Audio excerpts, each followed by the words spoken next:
বিয়েতে কবুল না বলায় শক্ত হাতের এক ফিলেট মার্কা থাপ্পড় পড়ে মেহেনাজের গালে। গালে হাত দিয়ে ডুকরে কেঁদে ওঠে সে। আশেপাশে থাকা সাক্ষীগুলো কিটকিটিয়ে হেসে উঠতেই রাফসান মির্জার ঠোঁট জোড়ায় আঙ্গুল দিয়ে সবাইকে চুপ থাকতে বলে। সবাই মুহূর্তের মধ্যে একদম চুপ মেরে যায়। নিজেকে আজ খুব অসহায় মনে হচ্ছে মেহনাজের।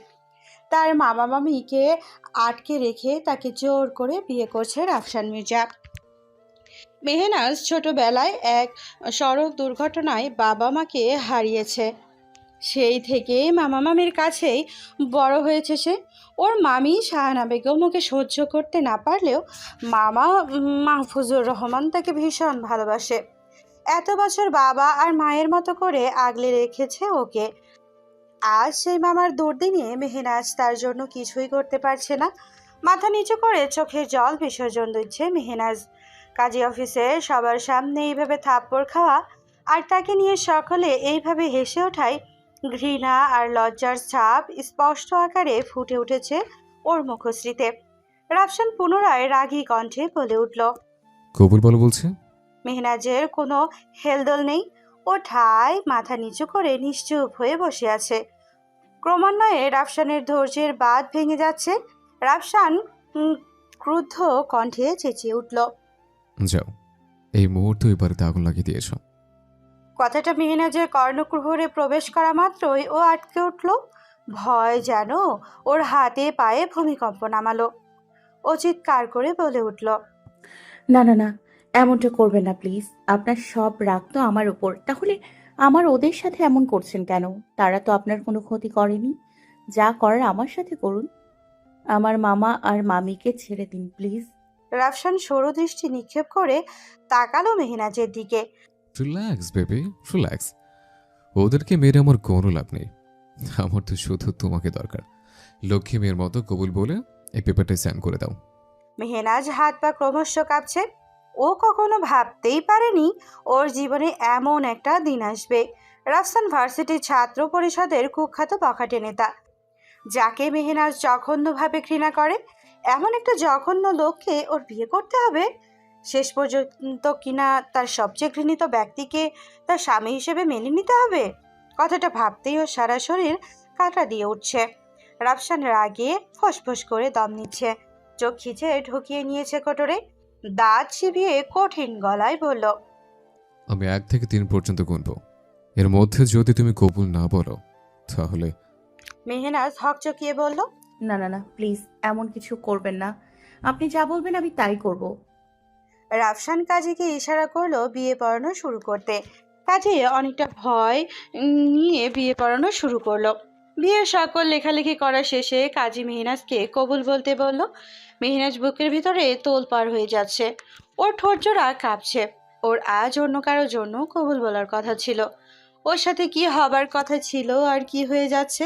শুধুমাত্র পিতা সমতুল্য মামার কথা ভেবে মেহনাজ দম আটকে দাঁতে দাঁত চেপে আস্তে করে 3 কবুল বলল। কাজী রেজিস্ট্রি পেপার এগিয়ে দিল। ও কাপা কাপা হাতে রেজিস্ট্রি পেপারে সাইন করে দিল। সাইন করেই ও শব্দ করে কেঁদে উঠল। রাফসান জোরে একটা ধমক মারলো মেহনাজকে। এবার কান্না করছে, কিন্তু কোনো আওয়াজই নেই। ঘৃণায় ওর চোখ মুখে জড়িয়ে এলো। ওর ভেতর থেকে বেরিয়ে এলো নিভৃত বুকের বিক্ষিপ্ত শ্বাস। ওর বুকের ভেতরটা ফেটে চৌচির হয়ে যাচ্ছে। বারবার চোখের সামনে প্রিয় মানুষের মুখটা ভেসে উঠছে, যার জন্য আজ বধূ সেজেছিল। তার ঘরে মেহনাজের আর বউ হয়ে যাওয়া হলো না। ওর প্রচণ্ড রকমের ঘৃণা হচ্ছে রাফসানের ওপর। রাগে ওর পুরো শরীর টকবক করছে। ওর এই মুহূর্তে ইচ্ছে করছে রাফসানকে খুন করে ফেলতে। জোর করে ওকে বিয়ে করেছে ঠিকই, কিন্তু কখনো মেহনাজের ভালোবাসা সে পাবে না। আর এটাই হবে রাফসান মির্জার শাস্তি।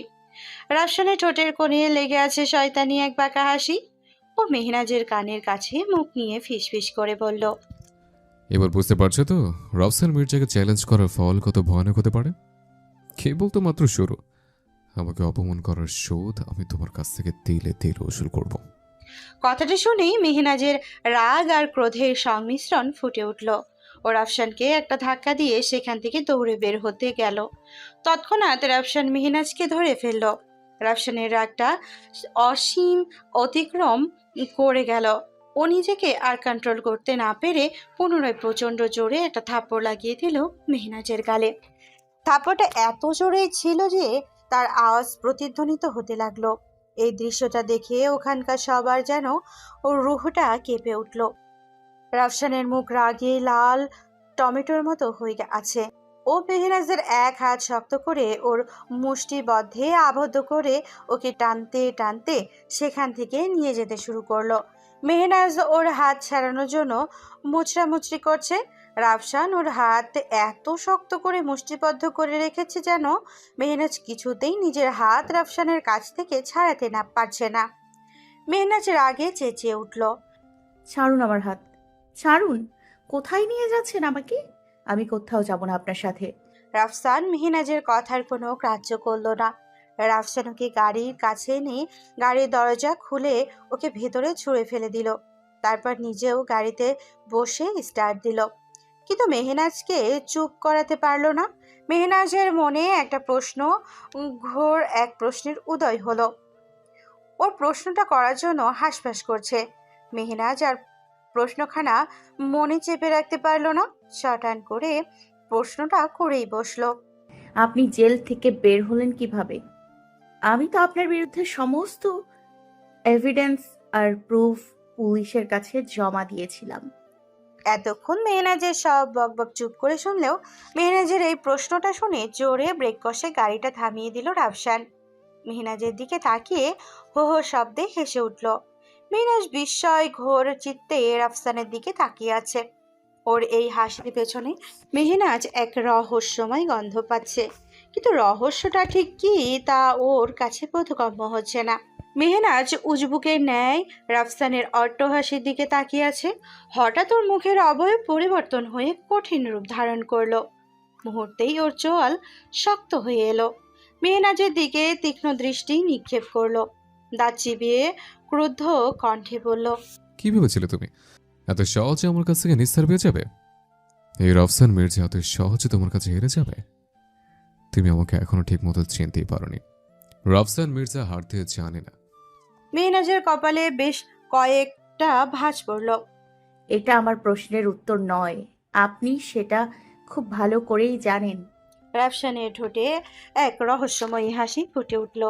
ওর চোখে অদ্ভুত এক দ্যুতি যা মেহনাজের মনে খানিকটা ভয়ের সঞ্চার করলো। কিন্তু সে নিজেকে স্বাভাবিক রাখার প্রয়াস চালিয়ে যাচ্ছে। রাফসান তীর্যক কণ্ঠে বলল, তুমি আমাকে জেলে রেখে আসবে আর আমি ওখানে ভালো ছেলে হয়ে বসে থাকবো? আর এদিকে তুমি বিয়ে করে সুখে সংসার করবে আর আমি জেলের ভিতর অপমানের যন্ত্রণায় ছটফট করব। তাও তো হবে না। আরেকটা কথা জানো তো, টাকা আর ক্ষমতার কাছে সবকিছু তুচ্ছ। এই পৃথিবীতে জোর যার, মূল্য তার। রাফসান দুই আঙ্গুল কচলে টাকার ইশারা করে দেখালো। মেহনাজ এবার রাফসানের কথা মানে স্পষ্টভাবে বুঝতে পারলো। মেহনাজ দাঁতে দাঁত চেপে রাফসানের দিকে তাকালো। রাফসান ওর চাহনি দেখে বাঁকা হাসলো। এটুকু শুনেই তো এত রাগ হচ্ছে, বাকিরা শুনলে কি করবে বেব? মেহনাজের ভ্রু কুচকে এলো। মানে? রাফসান মেহনাজের দিকে সরু দৃষ্টি ছুড়ল। তোমাকে যে বিয়ে করতে এসেছিল সে এখন আমার লোকদের হাতে বন্দি। উফ, কি টর্চার না হচ্ছে ওর উপর। তবে তুমি চিন্তা করো না, আমাদের বাসরটা হয়ে গেলেই ওকে ছেড়ে দেব। রাফসানের কথা শুনে মেহনাজ রাগিয়ে ফেটে পড়ল। ওর চোখ থেকে যেন আগুন ঝরছে। রাফসানের প্রতি ঘৃণা ওর চোখ মুখ জড়িয়ে এলো। ছি, আপনি একটা জঘন্য প্রকৃতির মানুষ। আপনার সাথে বাসর অসম্ভব। আমি আপনাকে ঘৃণা করি। I hate you. কথাটা শেষ করার আগেই রাফসান মেহনাজের গাল দুটো শক্ত করে চেপে ধরল। ওর চোখের গভীরে যেন মেহনাজের প্রতি দহন জ্বলে উঠল। ওর চোখে জ্বলছে দগ্ধ অগ্নিশিখা। রাফসান চোয়াল পটপট করে বলল, খুব তেজ না তোর? আজ তোর সব তেজ আর অহংকার ভেঙে ঘুরিয়ে দেব। মেহনাজের চোখে মুখে রাফসানের প্রতি ঘৃণার ছাপ স্পষ্ট আকারে ফুটে উঠল। ও তপ্ত এক শ্বাস নিয়ে কঠিন গলায় বলল, ছাড়ুন আমাকে। রাফসান ঠোঁট কামড়ে এক শয়তানি হাসি দিল। তোমাকে ছেড়ে দিলে আমাদের বাসরটা হবে কি করে মেহু বেব? মেহনাজ ক্রমশ ফুঁসছে। ওর ভেতরে থেকে বেরিয়ে এলো বিক্ষিপ্ত শ্বাস। ও রাফসানের হাতটা এক ঝটকায় সরিয়ে নিতে যাবে, তৎক্ষণাৎ রাফসান ওর গাল দুটো আরও শক্ত করে চেপে ধরলো। ও আস্তে আস্তে মেহনাজের ঠোঁটের দিকে এগোতে শুরু করলো। ও যেই না মেহরাজকে কিস করতে যাবে, তখনই মেহরাজ রাফসানের গালে কষে একটা থাপ্পড় মারলো। কিন্তু রাফসান এবারে একটুও রাগ করলো না, তপ্ত এক নিঃশ্বাস টেনে বলল, কেন যে একই ভুল বারবার করো? রাফসান মেহনাজের দুই হাত পেছনে ধরে অন্য হাত দিয়ে ওর চুলের মুষ্টি ধরে ওকে আরো কাছে নিয়ে আসলো। তারপর ওর গলাটা কিছুটা শক্ত করে চেপে ধরলো। মেহনাজের শ্বাস বন্ধ হয়ে আসছে, ওর নিঃশ্বাস নেবার জন্য ছটফট করছে কিন্তু পারছে না। মেহনাজের চোখ দিয়ে টপ টপ করে পানি পড়া শুরু করলো। রাফসান ওর দিকে তাকিয়ে পৈশাচিক হাসি দিল। এটুকুতে কাটলে হবে? সামনে তো আরো কান্না বাকি আছে বেব। তারপর মেহনাজকে এক ঝটকায় কিছুটা দূরে সরিয়ে দিল। মেহনাজ জোরে জোরে শ্বাস নিচ্ছে। মুহূর্তের মধ্যে ক্রোধে মেহনাজের চোখ মুখ লাল হয়ে গেল। ও বিক্ষিপ্ত স্বরে আওড়ালো, ছি, আপনি একটা অমানুষ। মেহনাজের কথায় রাফসান হেসে দিল। কিছু না করতে অমানুষ করলে কি করবে? তারপর মেহনাজের মাথাটা সামনে এনে ওর কানে ফিসফিস করে বলল, তোমার এই ঠোঁট আমাকে নেশা ধরিয়ে দিচ্ছে। তারে আছে তাই মুহূর্তে ছোটের শার্টটা নিতে পারলাম না। তবে এরপর তোমার সাথে যা যা হবে তার জন্য নিজেকে তৈরি করে নাও। মুহূর্তে রাফসান ওকে ছেড়ে দিয়ে ড্রাইভিংয়ে মন দিল। মেহনাজ হাঁ করে রাফসানের দিকে তাকিয়ে আছে। রাফসান ড্রাইভিং করতে করতে ফিচেল হেসে ঠোঁট ভিজিয়ে বলে উঠল, এখন থেকে সারা জীবন তোমাকে আমার সঙ্গে থাকতে হবে, তোমার ইচ্ছে হোক বল ইচ্ছে। আমাকে দেখার জন্য অনেক টাইম পাবে, তাই এইভাবে আমার দিকে তাকিয়ে থেকো না। রাফসানের কথায় মেহনাজের ধ্যান ভাঙল, কিন্তু এখন ওর আরো ভয় করছে। মেহনাজের মনে মনে ভাবছে, কিসের ইঙ্গিত দিচ্ছে রাফসান? কি করতে চাইছে ও আমার সাথে? খারাপ কিছু নয় তো? আর ভাবতে পারছে না মেহনাজ। যেভাবেই হোক ওকে তো রাফসানের হাত থেকে নিজেকে রক্ষা করতেই হবে, আর সেটা যে কোনো মূল্যেই। এই ভেবে আবার চেলাচেলি শুরু করলো। গাড়ি থামান, আমি নামবো। গাড়ি থামান প্লিজ। রাফসানকে গাড়ি থামাতে না দেখে আরো জোরে জোরে চিল্লাচিল্লি শুরু করলো মেহনাজ। রাফসান আর সহ্য করতে না পেরে মেহনাজের দিকে রাগে দৃষ্টিতে তাকালো। দেখুন, আপনি যদি এখন আমাকে ছেড়ে না দেন তাহলে আমি কিন্তু... রাফসান ঠোঁট ভিজিয়ে হাসলো। হ্যাঁ দেখেন, আমিও দেখতে চাই আপনাকে না ছেড়ে দিলে কি করবেন আপনি। মেহনাজ এবার ঘোর চিন্তায় পড়ে গেল। সত্যি তো, এবার কি বা করবে ও? মেহনাজের মনে মনে কিছু একটা ভাবলো।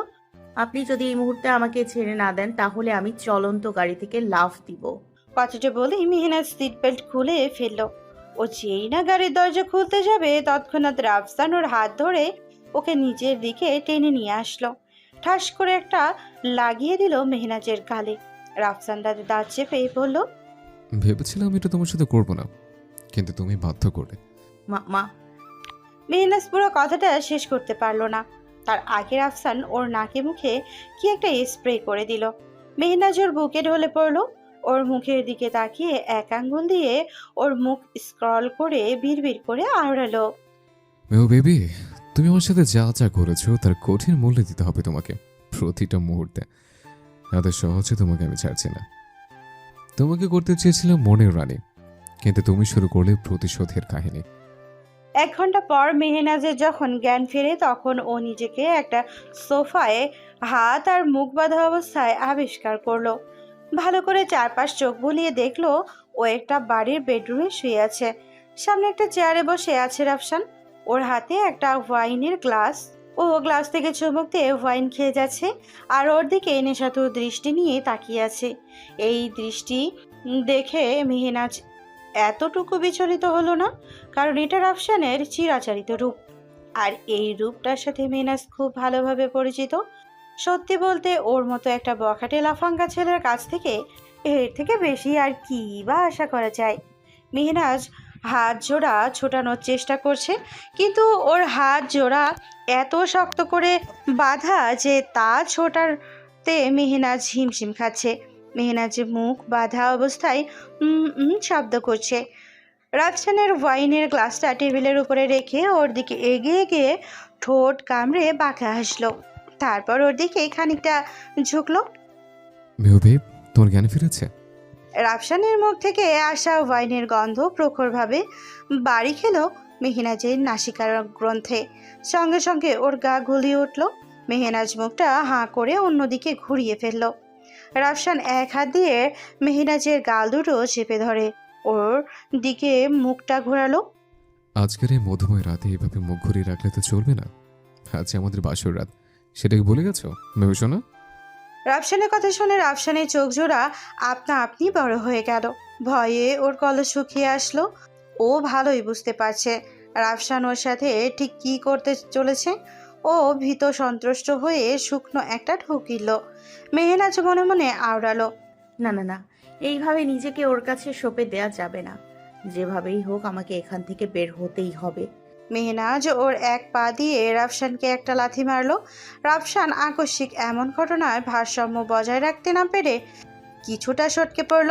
সেই সুযোগে মেহনাজ সোফা থেকে উঠে দৌড়ে দরজার কাছে যেতে নিল। তৎক্ষণাৎ রাফসান ওকে পেছন থেকে শক্ত করে চেপে ধরলো। ওর দিকে ঘুরিয়ে ঠাস ঠাস করে ওর গালে সজোরে কয়েকটা বসিয়ে দিল ওর দুই গালে। মেহনাজ রাফসানের চড়ে তাণ্ডবে ফ্লোরে ছিটকে পড়ে গেল। ওর ঠোঁট কেটে হালকা রক্ত প্রবাহিত হওয়া শুরু করলো। রাফসান ক্রুদ্ধ চাহনিতে তাকিয়ে আছে মেহনাজের দিকে। ওর মুখের অবয়ব কঠিন থেকে কঠিনতর রূপ ধারণ করেছে। ওর চোয়াল কটমট করে উঠল। মেহনাজ হাঁটুর ওপর ভর দিয়ে মাটি থেকে আস্তে আস্তে উঠে দাঁড়ানোর চেষ্টা করলো। সঙ্গে সঙ্গে রাফসান ওর দিকে তেড়ে এসে সজোরে ওর আরও দুটো থাপ্পড় দিয়ে ওর গলা চেপে ধরলো। এত বড় সাহস তোর, তুই আমাকে লাথি মারিস? তোর দেওয়া প্রথম থাপ্পড়ের দাগটা আমার মনে এখনো কাঠের মতো বিঁধে আছে। আজ তোকে আমি এত তীব্র যন্ত্রণা উপহার দেব যে তুই সারা জীবন মনে রাখবি। আজ এই ফুলসজ্জা তোর জন্য কণ্টক সজ্জায় পরিণত হবে। কথা বলেই রাফসান মেহনাজের চুলের মুঠি ধরে ওকে খাটের উপরে ধাক্কা মেরে ফেলে দিল। মেহনাজ উঠে যেতেই উদ্যত হলো। তার আগেই রাফসান উঠে সমস্ত ভার ওর ওপর ছেড়ে দিল। মেহনাজ নিজেকে ছাড়ানোর জন্য উথাল পাথাল করছে। এতে করে রাফসানের রাগ আরও বেড়ে গেল। ও মেহনাজের গালে ঠাস ঠাস করে কয়েকটা বসিয়ে দিল। থাপ্পড়ের তাণ্ডবে কানে ঝিঝি ধরে গেছে। ওর মাথা চক্কর মারছে। মেহনাজ ব্যথায় কুঁকড়ে ওঠে, কিন্তু রাফসানের সেই দিকে কোনো খেয়ালই নেই। ব্যথায় ওর চোখের দিকে কার্নিশ বেয়ে অশ্রুধারা গড়িয়ে পড়ছে। রাফসানের চোখে মুখে পৈশাচিক উন্মাদনার ছাপ স্পষ্ট। ওর কষ্ট রাফসানের অন্তরিক্ষে এক অনাবিল প্রশান্ত এনে দিচ্ছে। হঠাৎ রাফসান ওর শেরওয়ানি খুলতে শুরু করলো। রাফসানকে শেরওয়ানি খুলতে দেখে মেহনাজ আর নিজেকে ধরে রাখতে পারলো না। ও জোরে কেঁদে উঠল। প্লিজ আমার সাথে এমন করবেন না। কেন আমার এত বড় সর্বনাশ করছেন? মেহনাজের কথা শুনে রাফসান কিছু না বোঝার ভান করলো। সর্বনাশ? আরে বেবি, সর্বনাশ কেন করতে যাব? এটা তো আমার অধিকার। অধিকার মামা মানে? কিসের অধিকার? আমি এই বিয়েটা মানি না। ভুলে যাবেন না আপনি আমাকে জোর করে বিয়ে করেছেন। ওইসব বলে এখন আর কোনো লাভ নেই বেব। এখন আমাদের মধ্যে একটা সম্পর্ক আছে। তুমি আমার ওয়াইফ আর আমি তোমার হাজব্যান্ড। আর স্বামী হিসেবে তোমার উপর আমার সব ধরনের অধিকার আছে। সো না না, একদম না। আপনি আমার কাছে আসবেন না। রাফসান ডেভিল স্মাইল দিয়ে এক টানে ও শেরওয়ানিটা খুলে ফ্লোরে ছুঁড়ে মারলো। মেহনাজ কিছু বলতে যাবে তার আগেই রাফসান খাটের উপরে রাখা কাপড়টা দিয়ে পুনরায় ওর মুখ বেঁধে ফেললো। তারপর ওর স্বামীর অধিকার আদায়ে ব্যস্ত হয়ে পড়ল। মেহনাজ নিজেকে বাঁচানোর জন্য ছটফট করা শুরু করলো, কিন্তু অনেক চেষ্টা করেও নিজেকে বাঁচাতে ব্যর্থ হলো। এক পর্যায়ে ও ছটফট করা বন্ধ করে দিল। ওর চোখের কোণ দিয়ে অনর্গল পানি গড়িয়ে পড়ছে, কিন্তু সেই দিকে রাফসানের কোনো হুঁশ নেই। ও মেহনাজের নেশায় আসক্ত হয়ে গেছে, ডুব দিয়েছে মেহনাজের নেশা ভরা জালে। মেহনাজের চোখের পানির স্রোত আরও বেড়ে গেল। ওর চোখের সামনে ভেসে উঠল ওর ভালোবাসার মানুষটার ছবি। ওর বুকের ভেতরটা হাহাকার করছে, দুমড়ে মুচড়ে ছারখার হয়ে যাচ্ছে ওর অন্তরিক্ষ। ওর অক্ষি কুটুরের জল ঢেউয়ের তরে আছড়ে পড়ছে চোখের কার্নিশ বেয়ে। ও চোখের পানিতে রাফসানের রাগ তুঙ্গে উঠে গেল। ও মেহনাজকে মাত্রাতিরিক্ত কষ্ট দেওয়া শুরু করলো। মেহনাজ আর সহ্য করতে না পেরে ও ব্যথায় ডুকরে কেঁদে উঠল। রাফসান আস্তে আস্তে মেহনাজকে সমস্তভাবে ওর দখলে করে নিল, আষ্টে পৃষ্ঠে জড়িয়ে নিল ওকে। মেহনাজ ঠোঁট উল্টে রাফসানের অত্যাচার সহ্য করছে। মেহনাজের পুরো শরীর জুড়ে রাফসানের শাস্তির তাণ্ডব খেলে বেড়াচ্ছে। মেহনাজ ব্যথায় ক্রমে ক্রমে কুঁকড়ে উঠছে। এদিকে রাফসান ওর অধিকার আদায়ে ব্যস্ত, আর অন্যদিকে মেহনাজ অসহ্য পরিমাণ ব্যথায় কাতর। রাফসান নিজের সমস্ত অধিকার আদায় করে তার তৃপ্তি পূরণ করে মেহনাজকে রুমের মধ্যে রেখে বাহির থেকে তালা মেরে চলে গেল। আর মেহনাজ পাশে রাখা একটা কম্বল গায়ে পেঁচিয়ে চুপচাপ বিছানার এক কোণে বসে কাঁদছে। ওর চোখে মুখে জড়িয়ে এলো একরাশ ঘৃণা, রাগে আরও আক্রোশে ওর ভেতরটা যেন ফেটে যাচ্ছে। আজ ওর নিজেকে নিজের কাছে কেমন যেন একটা আগাছা মনে হচ্ছে। ঘৃণা হচ্ছে নিজের প্রতি নিজের। ওর সব স্বপ্ন আর আশা আজ ভেঙে চুরে চুরমার হয়ে গেছে। ওর চোখের সামনে ভেসে উঠল ভার্সিটির নবীনবরণের কালো অধ্যায়ের সেই দিনটা। ঢাকার নামকরা এক ভার্সিটি, নর্থ সিটি, বড় আর বিলাসবহুল এক ভার্সিটি। ভার্সিটির চারপাশটা সবুজ ঘাসে ঘেরা। ভার্সিটির আশেপাশে কোথাও এতটুকু ময়লা জমে নেই। খুব পরিপাটি করে সাজানো পুরো ভার্সিটিটা। বিশাল একটা খোলা মাঠ।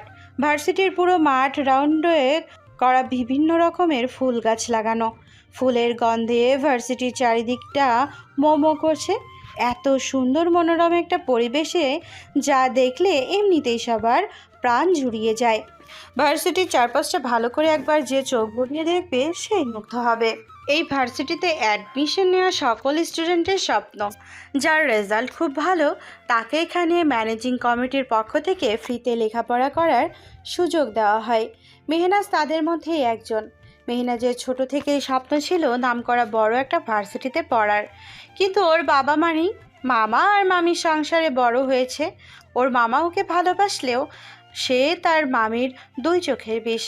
কতবার চেয়েছে লেখাপড়া বন্ধ করে দিয়ে ওকে বিয়ে দিয়ে দিতে, কিন্তু তার পিতা সমতুল্য মামা তা হতে দেননি। যেভাবে পেরেছে নিজের সবটুকু দিয়ে মেহনাজকে লেখাপড়া করিয়েছেন। মেহনাজ ওর মামার সম্মান আর মুখ রাখতে নিজের সবটুকু দিয়ে মনোযোগের সহকারে লেখাপড়া করে গেছে। তার ফলস্বরূপ কলেজের বেস্ট রেজাল্ট ছিল তার। সেই সুবাদে ও এই নামকরা ভার্সিটিতে ফ্রিতে ভর্তি হতে পেরেছে। আজও অনেক খুশি। আজও সফলতা যে সবচেয়ে বেশি খুশি হয়েছিল সে হলো তার মামা। তবে আজ যদি ওর বাবা আর মা বেঁচে থাকতো হয়তো ওর সফলতায় আরও অনেক বেশি খুশি হতো। পিতা সমতুল্য মামার প্রাণোজ্জ্বল হাসি মুখটা দেখে মনে মনে প্রতিজ্ঞা করেছে এই ভার্সিটি থেকে সে ভালো স্কলারশিপ নিয়ে বের হবেই। ভার্সিটি আজ নবীনবরণ অনুষ্ঠান।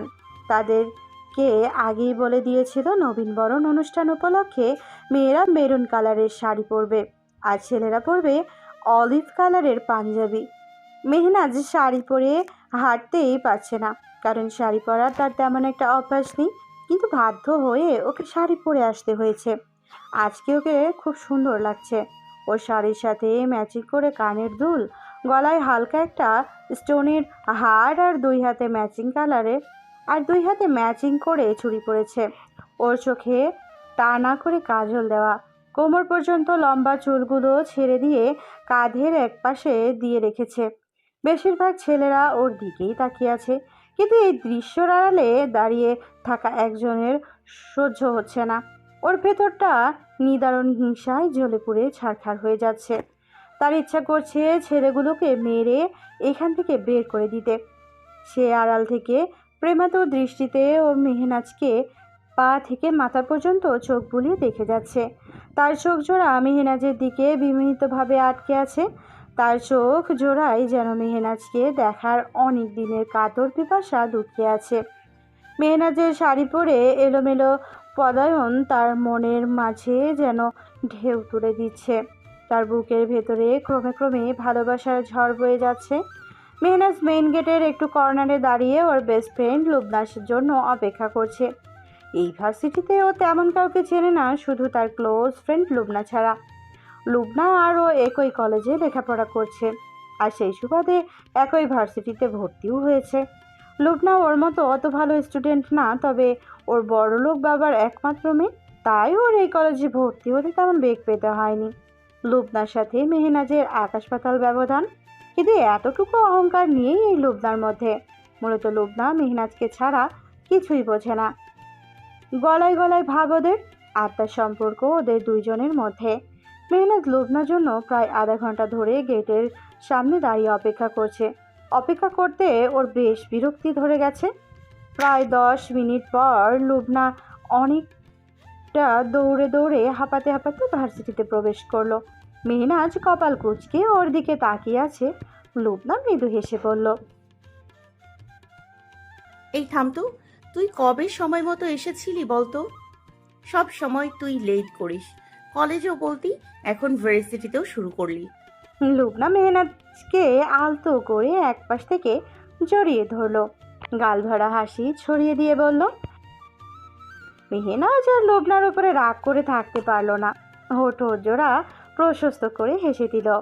আড়ালে থাকা ব্যক্তিটা তার বুকের বাঁ পাশে হাত রেখে প্রেম ঘোর কণ্ঠে আওড়ালো, উফ মেরে জান, তোমার ওই হাসিতে আমি নতুন করে আবারও ঘায়ল হলাম। I love you, I love you, I love you জানো, really love you so much. খুব তাড়াতাড়ি তোমাকে আমার মনের কথা বলে দেবো, সারা জীবনের জন্য জড়িয়ে নেব আমার ভালোবাসার বাহুডোরে। আধা ঘন্টা পর নবীনবরণ অনুষ্ঠান শুরু হয়ে গেল। ভার্সিটির সকল প্রফেসর একে একে স্পিচ দেওয়া শুরু করলো। পুরো মাঠে ছাত্রছাত্রীদের ভিড়ে পা ফেলানোর জায়গাটুকু নেই। মেহনাজ আর লুবনা ভিড়ের মধ্যে ঠাসাঠাসি করে এক জায়গায় জড়সড় হয়ে দাঁড়িয়ে প্রফেসরের স্পিচ শুনছে। হঠাৎ কেউ একজন পেছন থেকে মেহনাজের শাড়ির আঁচল ধরে সজোরে টান মারলো। মেহনাজ সঙ্গে সঙ্গে ওর বুকে এক হাত দিয়ে আঁচলটা চেপে ধরে। ঘুরে পেছনের দিকে তাকালো, দেখলো পাঞ্জাবি পরা লম্বা একটা ছেলে দাঁড়িয়ে আছে। মেহনাজের আগে চোখ মুখ খিচে ছেলেটার গালে জোরে একটা থাপ্পড় দিয়ে দিল। আকস্মিক ঘটনায় ছেলেটা একদম ফটকে গেল। মুহূর্তে মেহনাজ ছেলেটার পাঞ্জাবির কলার ধরে চেঁচামেচি শুরু করলো। ও চেঁচামেচিতে সে আকর্ষণ মেহনাজের দিকে ফিরল। কয়েকজন প্রফেসর সহ আরও কয়েকজন মেহনাজের দিকে দ্রুত গতিতে এগিয়ে আসলো। তাদের মধ্যে ইংলিশ ডিপার্টমেন্টের প্রফেসর সাখাওয়াত হোসেন উদ্বিগ্ন হয়ে হরবার গতিতে বলে উঠল, কি ব্যাপার, কি হয়েছে এখানে, এত হইচই কিসের? মেহনাজ ছেলেটাকে দেখিয়ে রুক্ষ কণ্ঠে বলল, স্যার, এই ছেলেটা ভিড়ের মধ্যে আমার সাথে অসভ্যতামি করেছে। ও আমার শাড়ির আঁচল ধরে টান দিয়েছে। সাখাওয়াত হোসেন ছেলেটার দিকে চোখ তুলে তাকালেন।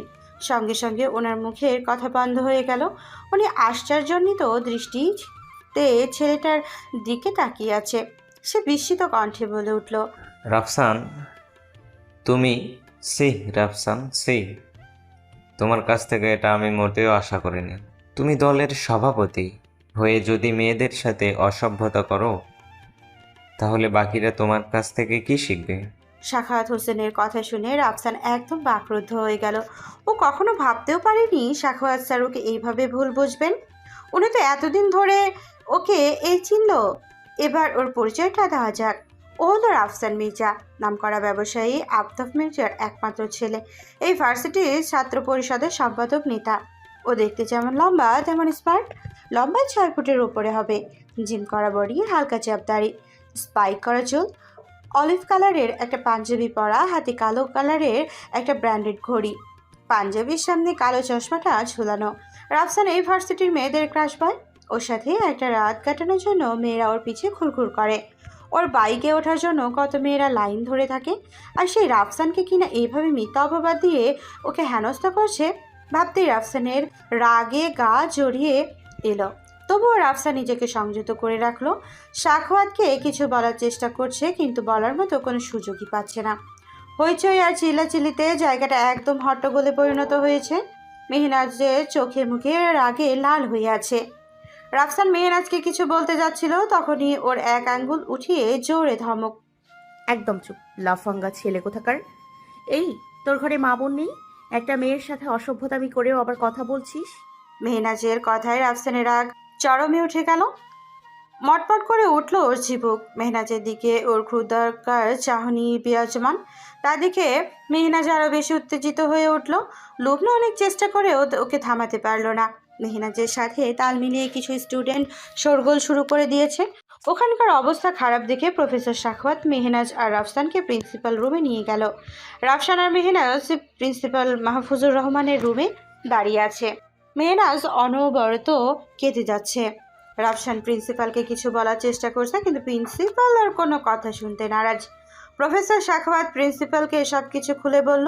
সব শুনে প্রিন্সিপাল মাহফুজুর রহমানকে তৎক্ষণাৎ রাফসানকে অসদাচরণের কারণে ভার্সিটি থেকে 3 মাসের জন্য এক্সপেল করে দিল। মেহরাজের মুখে এক ধরনের বিজয়ের হাসি ফুটে উঠল, কিন্তু সেই হাসি রাফসানের হৃদয়ে এক অজানা ক্রোধের আগুন জ্বালিয়ে দিল। রাফসান ওর হাতে শক্ত করে মুঠো করে রেখেছে, যেন নিজেকে সংযত করার চেষ্টা করছে। রাফসান শক্ত স্বরে বলে উঠল, স্যার, আমাকে কথা বলে সামান্য সুযোগে যদি দিতেন তাহলে এমন ভুল সিদ্ধান্ত নিতেন না। তবে কোনো সমস্যা নেই, 3 মাস ভার্সিটি থেকে দূরে থাকতে পারবো, কিন্তু এর একটা প্রতিফলন হবে। প্রিন্সিপাল চোখ তুলে তাকালেন। তুমি কি বোঝাতে চাইছো রাফসান? রাফসান চুপ করে প্রিন্সিপালের প্রশ্নের উত্তর না দিয়ে সোজা দরজা ঠেলে বেরিয়ে যেতে নিয়ে ও মেহনাজের দিকে এক ঝলক তাকিয়ে বিষাদমাখা দৃষ্টিতে বলে গেল, এই অপমানের হিসেব আমি ঠিকই বুঝে নেব। মেহনাজ প্রথমে ভয় পেলেও দ্রুত নিজেকে সামলে নিয়ে ভাবল, যা ইচ্ছে করুক, মেয়েদের অসম্মান করার এটাই তার উচিত শিক্ষা। রাফসান ভার্সিটি থেকে বেরিয়ে বাইকের কাছে এসে হাত মুঠ করে সিটের ওপরে জোরে জোরে কয়েকটি ঘুষি মারল। রাফসানের বন্ধুরা ওর পাশে দাঁড়িয়ে আছে, কেউ ভয়ে ওকে কিছু বলার সাহস পাচ্ছে না। ওর মনের ভেতরে ক্ষোভ আর অভিমানের অন্ধকার ঘনিয়ে আসলো। আমি তোকে এমন শিক্ষা দেব যা তুই জীবনও ভুলবি না। আমাকে অপমান করার শাস্তি তোকে পেতেই হবে। তোকে আমি যন্ত্রণার করাঘাতে তিলে তিলে কষ্ট দিয়ে মারব। মেহরাজ অষ্টপুটে ক্রুদ্ধ হাসলো। ওর মতো লাফাঙ্গা ছেলেদের এভাবেই শায়েস্তা করা উচিত, যাতে দ্বিতীয়বার মেয়েদের সম্মানের সাথে খেলা করার সাহস যেন আর না পায় কখনো। মেহনাজের কণ্ঠে প্রফুল্লতার ছাপ স্পষ্ট আকারে ফুটে উঠল, কিন্তু মেহনাজ জানতো না যে তার এই কথাগুলো রাফসান ঠিকই শুনে নিয়েছে। ভিড়ের মধ্যে দাঁড়িয়ে রাফসান তার দিকে অগ্নিঝরা দৃষ্টিতে তাকিয়ে আছে। প্রায় ঘন্টাখানিক পর প্রোগ্রাম শেষ হয়ে গেল। মেহনাজ আর লুবনা ভার্সিটি থেকে বের হয়ে গেল। রাস্তায় কিছু দূর আসার পর যে যার মতো করে নিজেদের বাড়ির রাস্তা ধরল। মেহনাজ কিছু দূর যেতেই কেউ একজন পেছন থেকে ওর মুখ চেপে ধরল। একটা চেয়ারে হাত আর মুখ বাঁধা অবস্থায় অচেতন হয়ে পড়ে আছে মেহনাজ। প্রায় ঘন্টাখানেক অবচেতন থাকার পর একটু একটু করে সজ্ঞানে বিচরণ করছে। মেহনাজ পিটপিট করে চোখ খোলার চেষ্টা করছে। মাথাটা ভারী, প্রচণ্ড রকমের ঝিমঝিম করছে ওর। ধীরে ধীরে চোখ খুলে দেখলো একটা অন্ধকার ঘর, চারপাশে সব কিছুই তার অচেনা। ঘরের মধ্যে উদ্ভট একটা গন্ধ, সেই গন্ধে ক্রমে ক্রমে মেহনাজের গা গুলিয়ে আসছে। সে হাত পা নাড়ানোর চেষ্টা করতে টের পায় শক্ত দড়ির বাঁধনে তার হাত পা আটকে আছে। মুখেও শক্ত কিছু পেঁচানো, যা তার চিৎকার করার সব রাস্তা বন্ধ করে দিয়েছে। তার মস্তিষ্ক তাকে জানান দিচ্ছে সে কোনো বিপদের মধ্যে পড়েছে। তার হৃদয় স্পন্দন বাড়তে থাকে, মনে হয় বুকটা যেন ধড়ফড় করে বেরিয়ে আসবে। চিন্তা করার চেষ্টা করছে কিভাবে এখন এখানে এলো, কিন্তু কিছুই মনে পড়ছে না। মাথার ভেতরে যেন এক ঝড় বইছে। হঠাৎ মনে হলো কেউ তার সামনে বসে আছে। ভয়ে ওর বুকের ধুকপুকানি ক্রমশই বেড়ে চলেছে। ঘরের মধ্যে পিন পতন নীরবতা বিরাজ করছে। শুধু তার নিঃশ্বাসের ফ্যাঁসফ্যাঁসে আওয়াজ ছাড়া আর কোনো কিছু শোনা যাচ্ছে না। হঠাৎ এক গম্ভীর কণ্ঠস্বর ঘরের নীরবতা রোধ করলো। হ্যালো মিস শেহনাজ শিকদার, ঘুম ভেঙেছে আপনার? কণ্ঠস্বরটা মেনাজের কর্ণকুহরে প্রবেশ করা মাত্রই ও চমকে উঠল। কণ্ঠস্বরটা তার কাছে বেশ পরিচিত মনে হচ্ছে। এই কণ্ঠস্বরটা যেন কোথাও শুনেছে, কিন্তু এই মুহূর্তে ঠিক মনে করতে পারছে না। মেহনাজ ডুব দিল ঘোর এক ভাবনায়। হঠাৎ ওর ভাবনায় ছেদ ঘটিয়ে ঘরের লাইট জ্বলে উঠল। হঠাৎ তীব্র আলোয় ঝলকানিতে মেহনাজ চোখ পিটপিটে বন্ধ করে ফেলল। কিছুক্ষণ পর ধীরে ধীরে চোখ খোলার চেষ্টা করতেই যা দেখলো তাতে তার রাগ আর বিস্ময়ে শরীর কেঁপে উঠল। তার সামনে একটি চেয়ারে পায়ের উপরে পা তুলে নির্বিকার ভঙ্গিতে বসে আছে রাফসান মির্জা। তার ঠোঁটের কোণে সিগারেট যা থেকে ধোয়া উঠছে, আর অন্য হাতে ঝিকিমিকি করা ওয়াইনের গ্লাস। রাফসানের মুখে এক ধরনের বিদ্রুপের হাসি, যেন সে পুরো পরিস্থিতিটা উপভোগ করছে। রাফসান সিগারেটের ধোঁয়া ধীরে ধীরে ছেড়ে ঠান্ডা কণ্ঠে বলল, কেমন লাগছে মিস শিকদার? এই অবস্থার জন্য প্রস্তুত ছিলে না, তাই না? মেহনাজের চোখ দুটো রাগে জ্বলে উঠল। রাগে তার সমস্ত শরীর থরথর করে কাঁপছে। সে হাত পা বাঁধা অবস্থায় তেও নিজেকে মুক্ত করার জন্য ছটফট করতে লাগলো। মুখ দিয়ে কোনো শব্দ বের করতে না পারলেও তার চোখে দৃষ্টি যেন চিৎকার করে কিছু বলতে চাইছে। রাফসান খানিকটা শব্দ করে হেসে উঠল। ও, তোমার এই তীক্ষ্ণ দৃষ্টি আর রাগ আমাকে আরো বেশি বেরোতে দিচ্ছে মিস মেহনাজ। সত্যি বলতে আমি এটা উপভোগ করছি। তুমি আমার সঙ্গে যা করেছ তার জন্য এটা ন্যায্য শাস্তি। তবে চিন্তা করো না, এটা তো কেবলমাত্র শুরু। কথাটা বলে রাফসান ওয়াইনের গ্লাসটা একটা টেবিলের ওপরে রেখে বসা থেকে উঠে মেহনাজের কাছে এগিয়ে গেল। সিগারেটটা ঠোঁটে ধরে তাতে লম্বা একটা টান দিয়ে সিগারেটের ধোঁয়া ছাড়লো। ওর মুখ বরাবর সিগারেটের গন্ধে মেহনাজের যেন দম বন্ধ হয়ে আসছে। ধোঁয়াতে ওর চোখ মুখ জ্বালা করছে। ও সিগারেটের গন্ধ একদম সহ্য করতে পারে না। ওর চোখ জোড়া লাল হয়ে উঠল। চোখ দিয়ে টপ টপ করে পানি পড়তে শুরু করলো। মেহনাজের চোখের পানি দেখে রাফসান অস্থির হয়ে পড়ল। ওর চোখের পানির প্রতিটি ফোঁটা যেন রাফসানের কলিজায় গিয়ে আঘাত করছে। এতক্ষণ রাগের বশে ও কোনো হুঁশ ছিল না। রাফসান দ্রুত উঠে গিয়ে সিগারেটের দানিতে সিগারেটটা নিভিয়ে ফেললো। টিস্যু বক্স থেকে টিস্যু এনে মেহনাজের চোখের পানি মুছে দিতেই ওর চোখের দিকে হাত বাড়ালো। তৎক্ষণাৎ মেহনাজ ওর মুখে অন্যদিকে ঘুরিয়ে ফেললো। মুখটাকে অন্যদিকে ঘুরিয়ে ফেললো। রাফসান ওর এক হাত দিয়ে মেহনাজের গাল দুটো কিছুটা শক্ত করে চেপে ধরে মুখটা ওর বরাবর ঘোরালো। তারপর টিস্যু দিয়ে খুব সুন্দর করে আলতোভাবে যত্ন সহকারে ওর চোখের পানি মুছে দিল। মেহনাজের চোখে রাফসানের জন্য ঘৃণা যেন জলজল করছে, কিন্তু এতে রাফসানের কোনো হেলদোল নেই। রাফসান মেহনাজের মুখ থেকে কাপড়টা খুলে দিল। সঙ্গে সঙ্গে মেহনাজ চেঁচিয়ে উঠল, ইডিয়েট, স্টুপিড, ননসেন্স, লাফাঙ্গা ছেলে কোথাকার! আজকে ভার্সিটিতে এক্সপেল হয়েও তোর কোনো শিক্ষা হয়নি, তাই না? নির্লজ্জ বখাটের ছেলে কোথাকার! মেহনাজের কথাগুলো রাফসানের মনের জ্বালা বাড়িয়ে দিল। ও দপ করে শির তুলল। চুপ, একদম চুপ, আওয়াজ কম। এখানে শুধুমাত্র আমার খবরদারি চলে, আর কারো নয়। আর তোমার জন্য আমি এক্সপেল হয়েছে, আর তুমি আমার সেই এক্সপেল তুলে নেবে। রাফসানের কথা শুনে মেহনাজ বিদ্রুপের হাসি দিল। কোনো দিনও না, কখনো না। তোর মধ্যে একটা বখাটের লাফাঙ্গা ছেলের এটাই উচিত শিক্ষা। রাফসানের আর সহ্য হলো না। ঠাস করে দুটো লাগিয়ে দিল মেহনাজের গালে, কিন্তু তারপরও এতটুকু দমল না। তোদের মতো বখাটে ছেলেরা এর থেকে বেশি আর কি বা করতে পারে? তুই যদি আমাকে মারতে মারতে মেরেও ফেলিস, তাও আমি তোর নামের অভিযোগ তুলব না। রাফসান এবার কেন যেন এতটুকু রাগ করলো না। শান্ত দৃষ্টিতে ও মেহনাজের দিকে তাকিয়ে আছে। ওর ঠোঁট বাঁকিয়ে খানিকটা হাসলো। ঠিক আছে, তাহলে এখন আমার যা করার আমি সেটাই করব। ওর কথায় মেহনাজ কিছুটা ভয় পেয়ে গেল, কিন্তু ও সেটা রাফসানকে বুঝতে দিল না। কণ্ঠে নিপাত জোরে এনে বলল, কি করবেন কি আপনি? রাফসান আড়মোড়া ভেঙে খানিকটা নড়াচড়ে বসলো। মেহনাজের দিকে সরু দৃষ্টি নিক্ষেপ করলো। বেশি কিছু করবো না, আমি শুধুমাত্র সেটাই করব যেটার অপরাধে তুমি আমাকে দোষী সাব্যস্ত করেছ। মেহনাজ চেয়ে চোখ জোড়া বড় বড় হয়ে গেল। মানে? মানে হচ্ছে তোমাকে শ্লীলতাহারের অভিযোগে আমি এক্সপেল হয়েছে, সুতরাং। এইটুকু বলেই রাফসান মেহনাজের দিকে তাকিয়ে হো হো করে শব্দ করে হেসে উঠল। মেহনাজ এত সময় অনেক জোর খাটিয়ে কথা বললেও এখন ওর ভিতরে আস্তে আস্তে ভয় বাসা বাঁধতে শুরু করলো। ভয় আর আতঙ্কে ক্রমশ ওর গলা শুকিয়ে আসছে। রাফসান কিছুক্ষণ চুপ থেকে ঠান্ডা কণ্ঠে পুনরায় বলল, তোমাকে আবারও বলছে, আমার উপর অভিযোগ তুলে নাও, কারণ যে অভিযোগে তুমি আমাকে দোষী সাব্যস্ত করেছ সেটা আমি করিনি। মেহনাজ রাফসানের কথা মানতে নারাজ। চুপ, মিথ্যাবাদী কোথাকার! আমি নিজে দেখেছি আপনি আমার পেছনে দাঁড়িয়েছিলেন। অন্য কেউ যদি আমার শাড়ির আঁচল টানতো, তাহলে সেখানে আপনার জায়গায় অন্য কেউ থাকতো, আপনি থাকতেন না। সুতরাং অভিযোগ উঠিয়ে নেবার কোনো প্রশ্নই আসে না। সোজা আঙুলে ঘি না উঠলে আঙুলটা কিভাবে বাঁকা করতে হয়, তাই রাফসান মির্জা ভালো করেই জানে। কথাটা বলে রাফসান মেহনাজের আঁচলের দিকে হাত বাড়ালো। সঙ্গে সঙ্গে মেহনাজকে ভয় পেয়ে একটা চিৎকার দিয়ে চোখ বন্ধ করে ফেললো। কিন্তু কেন যেন রাফসানের হাত থেমে গেল। মেহনাজের ভীতু ভীতু মুখশ্রী ওর মনের ভেতরে কেমন যেন একটা নাড়া দিয়ে যাচ্ছে। রাফসান ওর দিকে তাকিয়ে মনে মনে আওড়ালো, কেন এমন করলে আমার সাথে? একটা বড় কোনটা ভুল কোনটা ঠিক তা যাচাই করার চেষ্টা করলে না? হঠাৎ রাফসানের ঘরের দরজা প্রচণ্ড জোরে এক শব্দ হলো। রাফসান ঘাড় ঘুরিয়ে দরজার দিকে তাকিয়ে একদম হতভম্ব হয়ে গেল।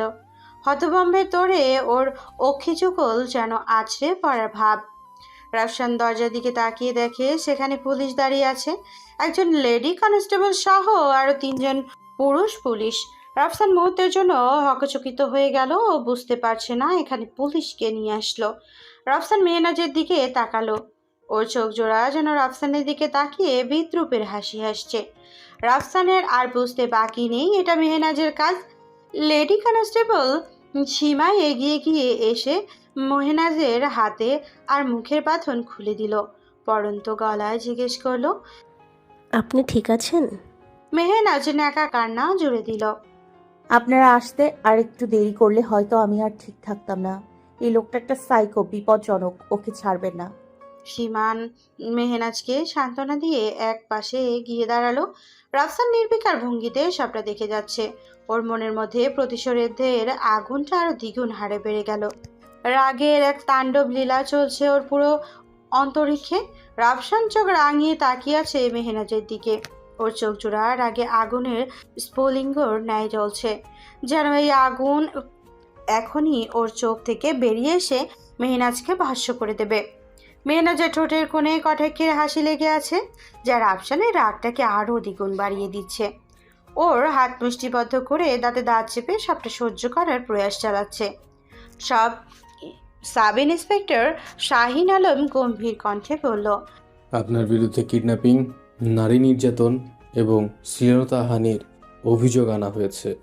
আপনাকে আমাদের সঙ্গে থানায় যেতে হবে। রাফসান নিজেকে স্বাভাবিক করার চেষ্টা করলো, একটু হেসে বলল, আপনার সাহস কী করে হয় এই রাফসান মির্জাকে ধরার? আমার পরিচয়টা জানেন তো আমি কে? জাস্ট একটা ফোন দেব, সঙ্গে সঙ্গে আপনার চাকরি আউট। শাহিন রাফসানের কথায় কোনো তোয়াক্কা করলো না। আপনি যেই হন না কেন, আইনের চোখে সবাই সমান। আর আমি আপনার ধমককে ভয় পাই না। আমি সরকারি চাকরি করতে এসেছি, আপনার নয়। সুতরাং আর কোনো কথা না বাড়িয়ে আমাদের সঙ্গে চলুন, তা না হলে আপনাকে টেনে নিয়ে যেতে বাধ্য হব। রাফসান সরু দৃষ্টি নিক্ষেপ করলো শাহিনের দিকে। তাই নাকি? ওকে, আপনার অভিযোগের প্রমাণ কোথায় জানেন তো? প্রমাণ ছাড়া কাউকে গ্রেপ্তার করা যায় না, সুতরাং এসব ভুয়া অভিযোগে আমাকে ধরতে পারবেন না। হঠাৎ দরজার কাছ থেকে কেউ একজন ভারী কণ্ঠে বলে উঠল। সব প্রমাণ আছে। কণ্ঠটা মেহনাজের কানে পৌঁছানো মাত্র ও দ্রুত গতিতে চোখ তুলে দরজার দিকে তাকালো। সঙ্গে সঙ্গে ও ঠোঁটের কোণে প্রশস্ত এক হাসি ফুটে উঠল। মেহনাজ উচ্ছ্বাসিত কণ্ঠে আওড়ালো, তুহিন। তুহিন মেহনাজের কাছে এগিয়ে আসলো, ওর হাত দুটো ধরে ওর হাতে ছোট্ট একটা চুমু দিল। আবেগী কণ্ঠে বলল, তুমি এখানে জিম্মি হয়ে আছো আর আমি না এসে থাকতে পারি? এই দৃশ্য রাফসানের বুকে জ্বালা ধরিয়ে দিচ্ছে।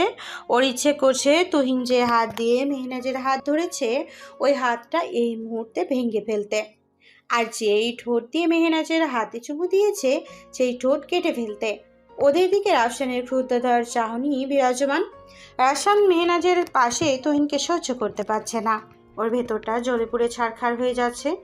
তুহিন হলো মেহনাজের মামাতো ভাই, মাহফুজুর রহমানের একমাত্র ছেলে। ওর সাথে মেহনাজের ছোটবেলা থেকে বিয়ে ঠিক করে রেখেছেন মাহফুজুর রহমান। মেহনাজের অ্যাডমিশনের জন্য বিয়েটা পিছিয়ে গেছে, কিছুদিনের মধ্যেই ওদের বিয়ের ডেট পড়বে। তুহিন এখনও মেহনাজের হাত ধরে রেখেছে। রাফসানের ধৈর্যের বাঁধ ভেঙে গেল। এই দৃশ্য আর সহ্য করতে পারল না। রাফসান তুহিনের কাছে তেড়ে গিয়ে ওর নাক বরাবর সজোরে একটা পাঞ্চ মারল। তুহিন মেহনাজের কাছ থেকে ছিটকে কিছুটা দূরে সরে গেল। ওর এই কাণ্ডে ওইখানে উপস্থিত সবাই রীতিমতো চমকে গেল। মেহনাজ তুহিন বলে চেঁচিয়ে উঠল। ও তুহিনের কাছে যেতে নেবে তখনই রাফসান শক্ত করে মেহনাজের হাত ধরে ফেলল। চিবুক শক্ত করে তীক্ষ্ণ কণ্ঠে বলল, খুব দরদ না ওর জন্য? আমি ওর এমন অবস্থা করবো যে। কথাটা শেষ করার আগেই রাফসানের গালে মেহনাজের এক থাপ্পড় পড়ল। রাফসান গালে হাত দিয়ে কটমট চোখে তাকিয়ে আছে ওর দিকে। পুলিশ এতক্ষণ সবটা দর্শকের মতো দেখলেও এখন আর চুপ থাকতে পারল না। শাহিন প্যান্টের পেছনে ঝোলানো হ্যান্ড কাফটা বের করে সোজা লাগিয়ে দিল রাফসানের হাতে। ওর চোখ জ্বলছে রাগ আর অপমানের এক অদ্ভুত মিশ্রণ। রাফসান তীক্ষ্ণ স্বরে বলল, হ্যান্ডকাফ পরানোর আগে নিজেরা জানো কাকে আটকাচ্ছ।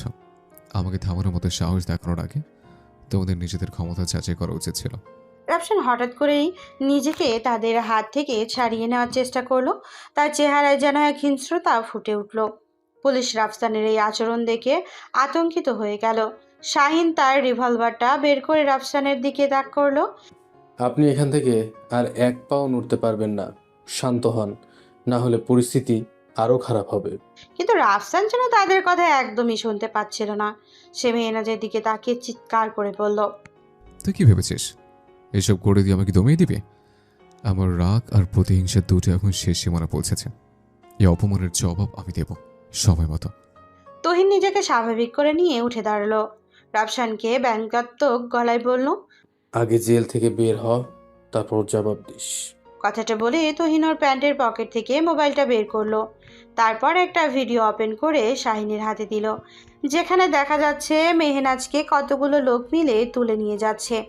রাফসানও ভিডিওটার দিকে ড্যাব ড্যাব করে চোখে তাকিয়ে আছে। তহিন সবাইকে ঘটনাটা খুলে বলা শুরু করলো। আমি নাজুকে আনার জন্য ভার্সিটির দিকে যাচ্ছিলাম। তখনই দেখলাম কিছু লোক ওকে মুখ চেপে টেনে হিঁচড়ে গাড়িতে উঠিয়ে নিচ্ছে। আমি ছিলাম একা, ওরা ছিল বেশ কয়েকজন। আমি কিছুতেই ওদের সাথে পেরে উঠতাম না, তাই আমি সঙ্গে সঙ্গে আমার ফোনে ভিডিও অন করে পুরোটা ভিডিও করে রাখি, সাথে ওর গাড়ির টেমপ্লেট। ও তারপর আমার এক সার্জেন্ট বন্ধুর সাহায্যে আমি সেই গাড়ির মালিকের ঠিকানা বের করি। তারপর জানতে পারি সেই গাড়ি রাফসান মির্জার। তারপরে এই ভিডিওটা আমি থানায় নিয়ে দেখাই। ওরা নাজুর মোবাইল নাম্বার ট্র্যাক করে এই লোকেশন অবধি পৌঁছেছে। রাফসান তুহিনের কথায় এতটুকু বিচলিত হলো না, উল্টো হেসে উঠল। এই ভিডিওটা কিন্তু প্রমাণ করে না আমি ওকে কিডন্যাপ করিয়েছি। কোনো প্রত্যক্ষদর্শী বা চাক্ষুষ প্রমাণ নেই যার ভিত্তিতে আমাকে অপরাধী প্রমাণ করবে। মিস্টার রাফসান মির্জা, আপনি নিজেকে যতটা চালাক মনে করেন, আপনি আসলে ততটা চালাক নন। আপনার লোকজন যখন আমাকে মুখ চেপে ধরে গাড়িতে উঠিয়েছিল, তখন আমি পুরোপুরি অজ্ঞান হইনি। আমার তখনও সেন্স ছিল, আমি চিৎকার করতে পারতাম, কিন্তু আমার সেই চিৎকার কারো কানে পৌঁছাতো না। তাই আমি বুদ্ধি করে আমার ফোনের সাউন্ড রেকর্ডার অপশন চালু করে রাখি, যাতে করে আমার সাথে কি হচ্ছে বা কি হবে তার এভিডেন্স যেন আমার কাছে থাকে। রাফসানের সমস্ত কথা বন্ধ হয়ে গেল। ও আর কিছু বলতে পারলো না। নিচের দিকে তাকিয়ে আছে। নিজের পরাজয়টা কোনোভাবেই মেনে নিতে পারছে না। কিন্তু তার মনের ভেতরে এক অদ্ভুত চাপা ক্রোধ কাজ করছে, যেটা তার চোখে স্পষ্টভাবে ফুটে উঠেছে। অন্যদিকে মেহনাজের চোখে মুখে তৃপ্তির ঝিলিক। পুলিশ রাফসানকে শক্ত করে ধরে গাড়ির দিকে নিয়ে যেতে লাগলো। রাফসান হাঁটতে হাঁটতে একবার পিছে ফিরে মেহনাজের দিকে তাকালো। তার চোখে যেন প্রতিশোধের ছাপ। মেহনাজ তার চোখে চোখ রেখে দাঁড়িয়ে আছে। ওর বিন্দুমাত্র বিচলিত হলো না। তার মুখে দৃঢ়তা প্রকাশ পাচ্ছে। রাফসান ধীর কণ্ঠে হিসিয়ে মেহনাজকে বলল, গল্পটা এখানে শেষ নয়। খুব তাড়াতাড়ি আবার আমাদের দেখা হবে। তখনই অপমানের প্রতিশোধ আমি ঠিকই নেব। আর সেই দিনটার জন্যই তৈরি থেকো।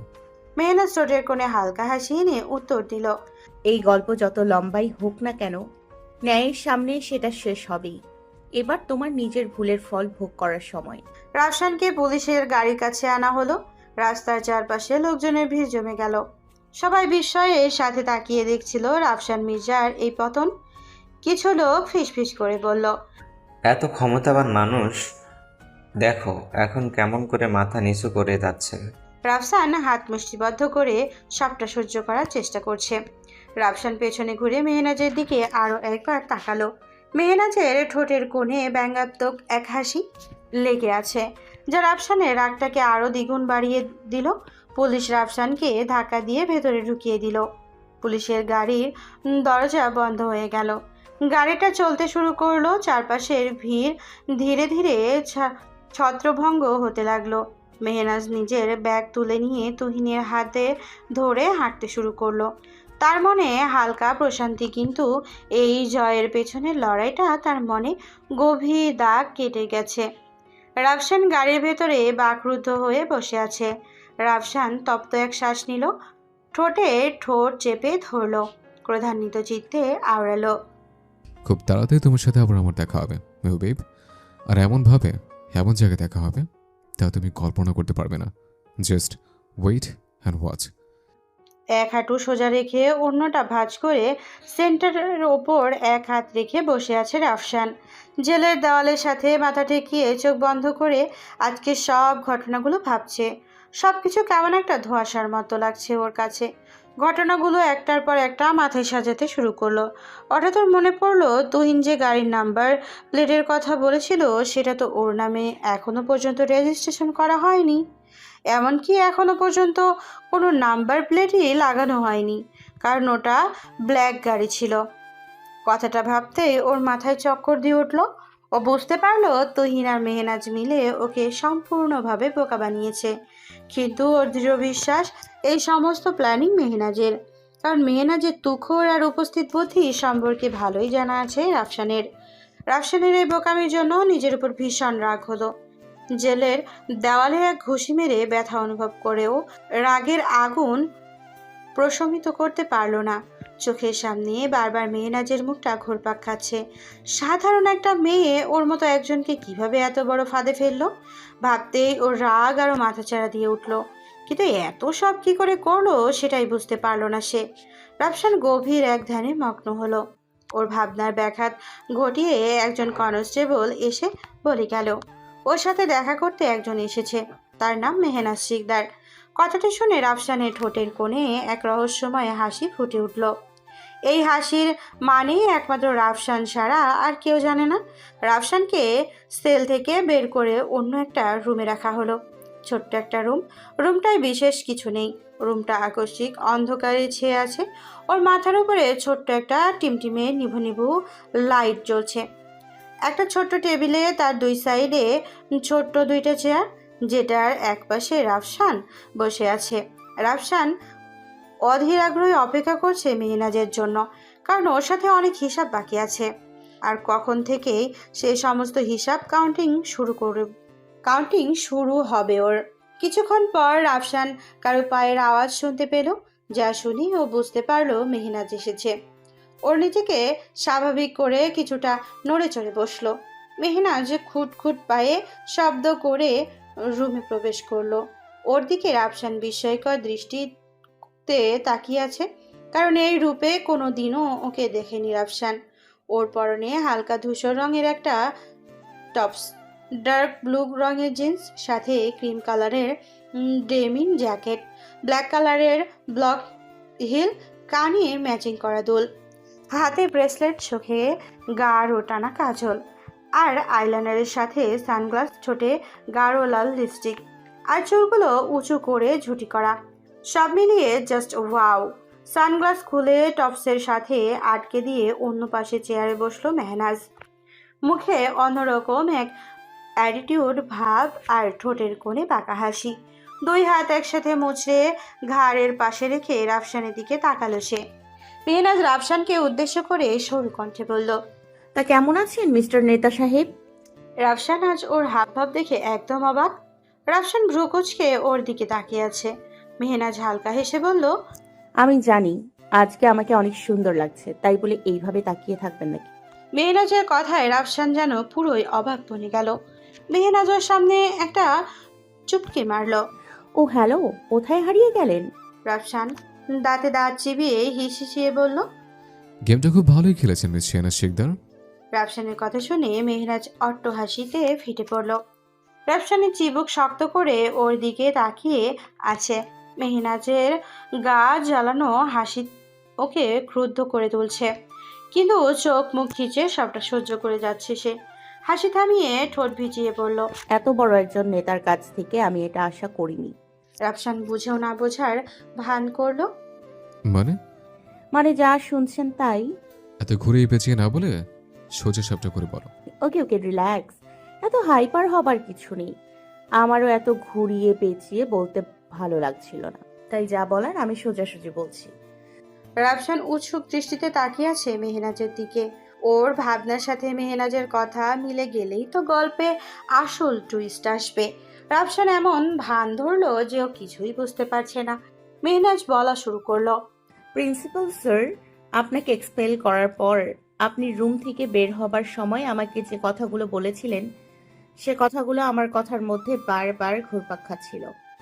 আমার বারবার মনে হচ্ছিল রাফসান মির্জার মতো একজন নেতা এত সহজে আমাকে ছেড়ে দেবে না। কোনো না কোনোভাবে ঠিক সে তার প্রতিশোধ নেয়ার জন্য মরিয়া হয়ে উঠবে। কথাগুলো ভাবতে ভাবতে হাঁটছিলাম। হঠাৎ অসাবধানতাবশত আমার শাড়ির কুচিতে পা লেগে কুচিতে হালকা নষ্ট হয়ে গিয়েছিল। তাই আমি শাড়ি ঠিক করার জন্য ওয়াশরুমে যাই। শাড়িটা ঠিক করে ওয়াশরুম থেকে বের হবার সময় আমি শুনতে পেলাম ওয়াশরুমের বাইরে দাঁড়িয়ে কেউ একজন খুব ফিসফিস আওয়াজে কথা বলছে। আমি তার কথাটা পাত্তা না দিয়ে বের হয়ে যাচ্ছিলাম। ঠিক সেই মুহূর্তে আমার নামটা তার মুখে উচ্চারিত হতে শুনলাম। মুহূর্তের মধ্যে আমার পা জোড়া থমকে গেল। সঙ্গে সঙ্গে মোবাইলের রেকর্ডিং অপশনটা চালু করে তার সমস্ত কথা রেকর্ড করে নিলাম। তারপর যখন তার কথা বলা শেষ হয়ে গেল, শটান করে তার সামনে গিয়ে দাঁড়ালাম। তাকে দেখে বুঝতে পারছিলাম সে আমার আকম্বিক উপস্থিতিতে একদম বিস্মিত হয়ে গেছে। আতঙ্কের একটা ছাপ ফুটে উঠেছিল তার চোখে মুখে। আমি সেই সুযোগটাকে কাজে লাগাই। আমার মোবাইলের রেকর্ডিংটা তার সামনে চালু করে দেই। রেকর্ডিংটা শুনে সে ভয়ে থরথর হয়ে কাঁপা শুরু করলো। এক পর্যায়ে সে আমার হাতে পায়ে ধরে ক্ষমা চাইতে শুরু করলো। আমি তার ভয়টাকে সুনিপুণভাবে হাতিয়ার হিসেবে ব্যবহার করি, পুলিশ আর জেলের ভয় দেখাই। তখন সে আমাকে গলগল করে আপনার সমস্ত প্ল্যানিং এর কথা বলে দেয়। তারপর তার সাথে আমার দারুণ একটা ড্রিল হয়। কথাগুলো বলে মেহনাজ খানিকটা দম নিল। রাফসান পুরো কথা শোনার জন্য মরিয়া হয়ে আছে। কি হলো, থেমে গেলে কেন? পুরোটা শেষ করো। ওয়েট, এত তাড়া কিসের? মেহনাজ আবারও বলতে শুরু করলো। আপনার সাথে তার 5 লাখ টাকার কন্ট্রাক্ট হয়েছিল। আমি তাকে দ্বিগুণ টাকার অফার করি। প্রথমে সে রাজি হয়নি, কারণ আপনার নেমুখ খেয়ে আপনার সাথে নেমুখ হারামি করতে চাইনি। তারপর ওই যে আপনার রেকর্ডিংটা আবার কাজে লাগাই। তার সাথে পুলিশের ভয় তো আছেই। তারপর সে আমার কথায় রাজি হয়ে যায়। আমি কিছু টাকা খাইয়ে গাড়ির একটা ফেক নেম প্লেট তৈরি করি। তারপর সেটা কিছু জাল কাগজ তৈরি করে আপনার নামে করি। তারপর আমি তুহিনকে ফোন দিয়ে সবটা জানাই, ওকে আমার প্ল্যানিংটা বলি। ও ঠিক সেভাবেই আমার প্ল্যানিং মোতাবেক কাজ করেছে। আর আমার ফোনে রেকর্ডিং অপশনটা আমি আমাকে গাড়িতে ওঠানোর আগেই চালু করে রাখি। তারপর বাকিটা আপনার প্ল্যানিং মাফিক হয়। আপনার গুটি যে আপনার দিকেই ঘুরে গেল, পাশার চাল যে উল্টে গেল মিস্টার রাফসান মির্জা। এখন কি হবে আপনার? আহারে! আর হ্যাঁ, আমাকে সাহায্যকারী ব্যক্তিটা কে জানেন? রাফসান জিজ্ঞাসু দৃষ্টিতে তাকিয়ে আছে মেহনাজের দিকে। কে? আপনার বিশ্বস্ত বন্ধু জামিল পাটোয়ারি। কথাটা শোনা মাত্র রাফসান একদম নিস্তব্ধ মূর্তির মতো হয়ে গেল। ও নিজের কানকে বিশ্বাস করতে পারছে না। ও কি শুনছে? মেহনাজের ঠোঁটের কোণে লেগে আছে হাসির ঝিলিক। আপনার জন্য না আমার খুব কষ্ট হচ্ছে। নিজের এত দিনের বিশ্বস্ত বন্ধু আপনার সাথে বেইমানি করলো। So sad. রাফসান হতভম্ব হয়ে বসে আছে। ও কখনো ভাবতেও পারেনি ওর এতদিনের পুরনো বন্ধুই ওর সাথে বেইমানি করবে। তুই নিজেকে যতটা চালাক ভাবিস তার 1%ও তুই না। তুই কি ভেবেছিলি আমাকে কিডন্যাপ করে তুলে এনে আমার কপালে কলঙ্কের কালিমা লেপে দিবি, আর সেই অপবাদে আমার তুহিন আমাকে ছেড়ে দেবে? কখনোই না। আমার এই লড়াইয়ে আমাকে সব থেকে বেশি সাহায্য করেছে আমার তুহিন। ও আমার পাশে না থাকলে আমি কিছুতেই এই লড়াইটা জিততে পারতাম না। সব পুরুষরা তোর মতো বখাটে আর লাফাঙ্গা হয় না। কিছু পুরুষ সত্যিকার অর্থে সুপুরুষ হয়। তুই কখনো ওর নখের যোগ্যও হতে পারবি না। ওদের তিনজনের মধ্যে একজন তুহিন, অন্য একজন মেহনাজের বান্ধবী লুবনা, আর অন্য একজন রাফসানের সবচেয়ে আদরে ওর কলিজার টুকরো ছোট বোন রাইসা। রাইসাকে এখানে দেখে রাফসান শটান করে উঠে দাঁড়ালো। ওর চোখ জোড়া বিষয়ে ছানা করা হয়ে আছে। ওর আদরের ছোট বোনের সামনে ওর এই অবস্থায় দাঁড়িয়ে আছে। ভাবতেই তার মনের ভেতরটা যেন কাঁপতে শুরু করলো। রাইসার চোখে চোখ রাখতেই রাফসান অনুভব করলো সেই চোখে গভীর কষ্ট, ঘৃণা আর যন্ত্রণার ছায়া। যেই বোন একসময় তার প্রশংসায় মুগ্ধ থাকতো, যার চোখে সে ছিল হিরো, আজ তার চোখে শুধুই তিরস্কার আর বেদনাবোধ। রাইসার চোখে জল থই থই করছে। ও রাফসানের কাছে খানিকটা এগিয়ে এসে থমথমে গলায় বলল, তুই কি করে এমনটা করতে পারলি ভাইয়া? আমরা সবাই তোকে অনেক বিশ্বাস করতাম, ভালোবাসতাম। তুই এতটা নিচে নেমে যেতে পারলি কি করে?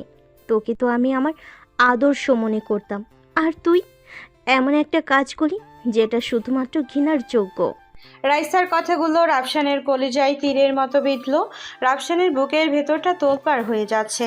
এই পৃথিবীতে ওর আপন বলতে একমাত্র তার ছোট বোনই আছে। সেই ছোট বোনের কাছে আজ সে অনেক বড় অপরাধী হয়ে গেল। ও আর রাইসার দিকে তাকিয়ে থাকতে পারল না। একরাশ লজ্জা আর অপরাধ বোধে ক্রমান্বয়ে ওর মাথাটা নিচু হয়ে এলো। তার ঠোঁটের এক চুল পরিমাণ নড়ল না, যেন নিজের করা অপরাধের স্বীকার করা ভাষা খুঁজে পাচ্ছে না। রাইসার অক্ষি কুটিয়ে জল